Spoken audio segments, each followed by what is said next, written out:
Dr. Lake, you started with this at the beginning, and I'd love to hear a little bit more about it. Just kind of how repeated dieting slows the metabolism. I mean, you really kind of, I just think that's a subject people are super interested in.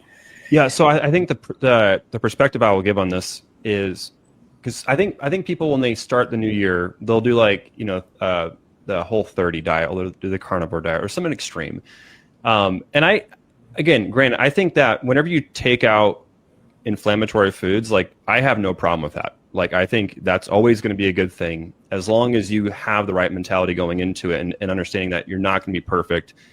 I have a bit of like a diagnostic process I walk my clients through, to like an elimination style diet, just to kind of get a configuration on what triggers their specific inflammatory response food wise. But in general, talking to the general audience, when you start to restrict calories, that's what I want to kind of talk about, is like when you start to have that calorie restriction, especially in terms of fat and protein. Most people don't have too much of a problem with their carb intake. We get plenty of these carbs. A lot of them are simple carbohydrates. They burn off very quickly. They're not very nutrient dense. They don't have much phytonutrients, not much fiber, things like that. And so they're not going to be as stabilizing to your blood sugar as a complex carb would be, like a sweet potato, which is one of my favorite vegetables.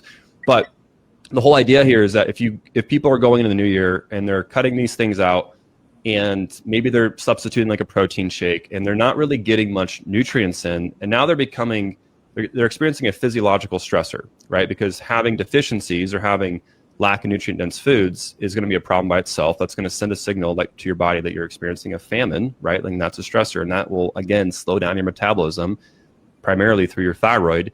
You start to see a conversion issue between T4 and T3 within your thyroid hormones, and so you start to see that master gland have issues, and all of a sudden you can have gastric motility slow down, you can have more weight gain, you can have more thinning of hair on your head, you can have more weight storage, all these different kind of problems.